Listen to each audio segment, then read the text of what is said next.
Hello, I'm Paul Carson, and I'm going to be teaching you about the impact of crowdsourcing. Crowdsourcing is an extremely useful computer innovation. It allows people to quickly complete work, brainstorm ideas, or even raise money by harnessing the power of the crowd, or a large group of people. Basically, what it does is it divides up tasks and makes it easier to accomplish. Anyone with access to the internet can use crowdsourcing to their advantage. This is the home page of my website. As you can see, I have a header. I created this on Pixlr Photo Editor by taking a bunch of images that I found online and layering them on top of each other. I also created my logo here and layered it on top of other photos. And what I did to create my logo was I stretched some images using the tools on Pixlr, as well as changed the hues and the colors, and then added text. This is my animation / logo. I made this by combining a bunch of images in a basic GIF creator. And here's my table of contents. As you can see, it has links to each of the respective pages, giving you more and more information on crowdsourcing. I'll go into more detail later as to how I linked things in. So what is the purpose of crowdsourcing? Basically, it was created to make everyone's lives a lot easier and more efficient. It can be applied to many different problems, and what it does is it harnesses the power of the crowd to submit ideas or money or labor even to complete a task. Here's a chart that just demonstrates a few businesses using crowdsourcing and their community sizes. As you can see, there's a lot of people crowdsourcing, and that's just indicative of how popular it's become. Here's a video that just provides an example of how one company used crowdsourcing to their advantage to crowdsource ideas. Now I'm going to discuss the effects and impacts of crowdsourcing. Crowdsourcing is an extremely beneficial computing innovation. It can be extremely useful to firms or companies or businesses trying to run as efficiently as possible. If they want to collect data or money or ideas, all they have to do is crowdsourcing. That being said, there are some harmful effects. One in particular is security. The nature of crowdsourcing is to reach as many people as possible and collect their ideas. But when you reach a large number of people, you're bound to find some people who are going to mess with your data. This is a problem, and it's not very easily stopped when it comes to crowdsourcing. That being said, the benefits far outweigh the negative side effects. Here's a video that I created kind of giving a summary of what crowdsourcing is, and at the end I interview my dad to get the point of view of somebody, an outside point of view on crowdsourcing. Before I play this video, I just want to tell you guys a little bit about how I made it. I took the videos on my iPhone and uploaded them onto YouTube. And then I used the YouTube video editor to cut them, put them together, and I added music and a title page as well.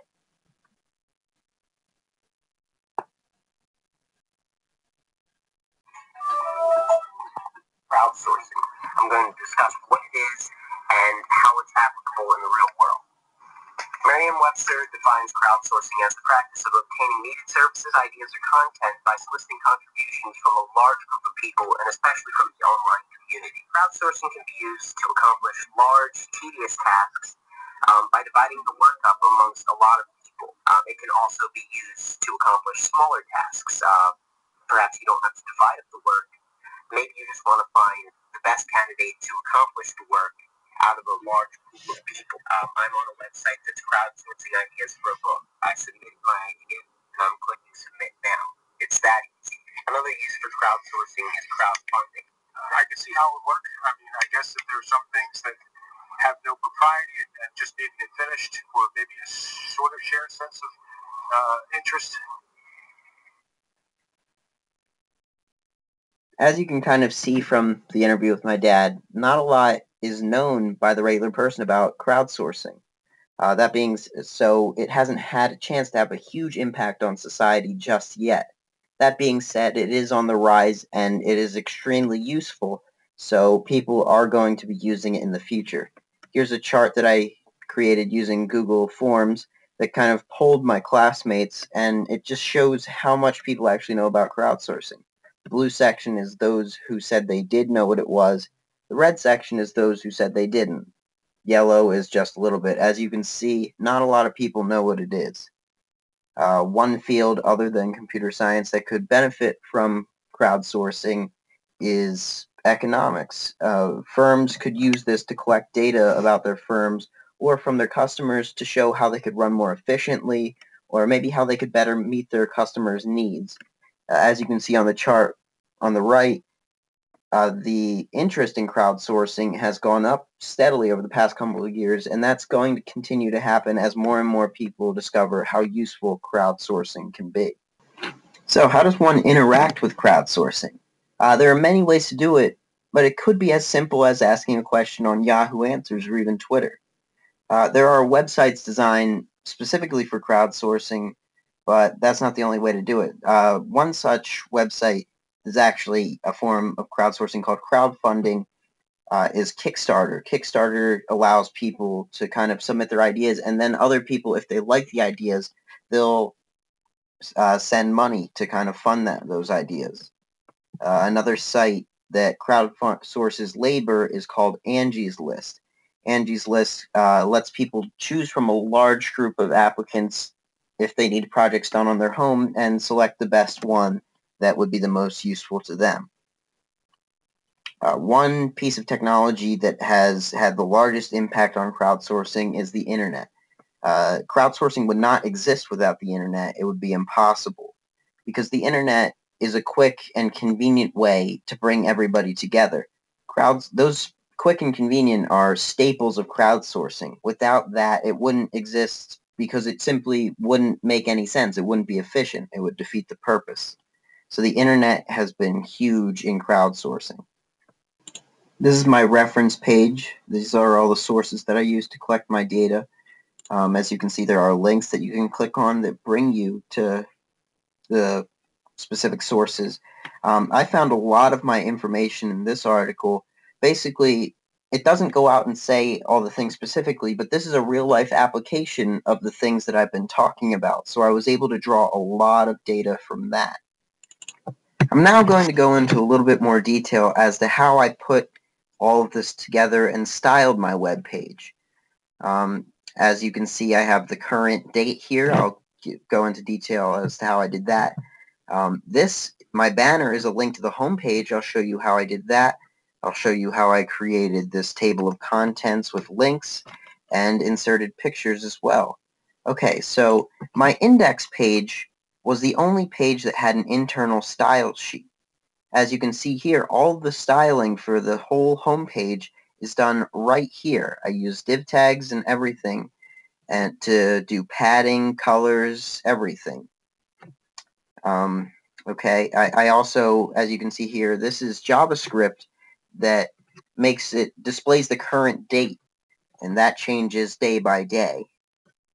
Also, as you can see here, I have my banner as a link. I made it linked to the index page, so every single time I click on the banner, it goes back to the index page. Here I have my header and my name, H1 because it's larger. I also have my script and my abstract kind of giving a few details.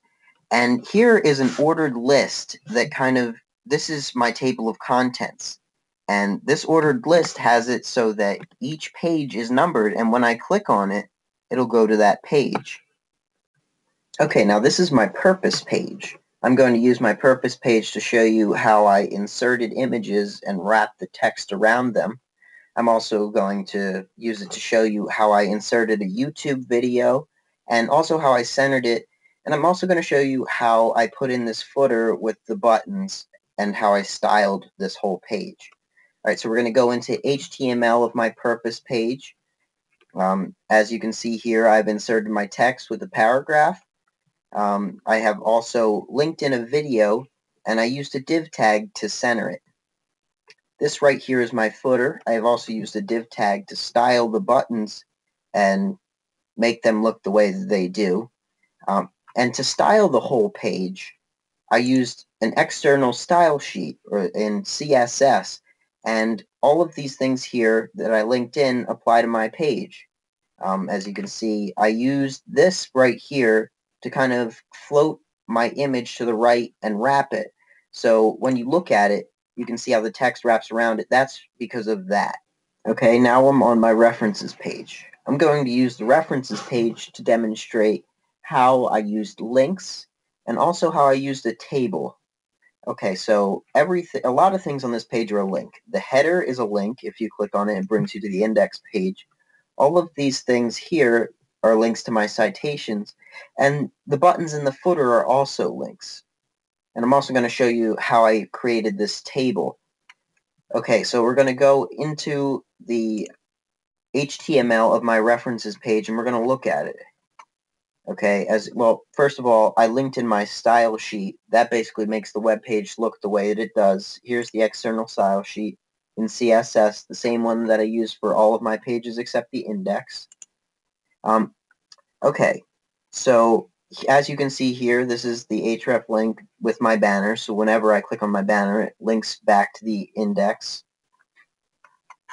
Here are my footer links. Every single time I click on those, they'll go to the previous page, which in this case is the data, or the home page, which is the index page. I styled them with div tags, which link into the external style sheet.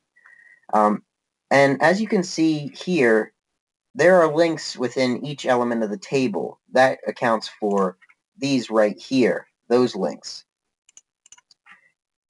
That brings me to the table. When you're creating a table, I named each column, and this is demonstrated at the top of each column. And basically, each of these corresponds with one of those. So these go in each column. And that's basically how I created this look. As you can see, author, and each one has an author, references, each one has a reference, year, each one has a year. For more information on the impact of crowdsourcing, go to my website by typing in the URL provided below.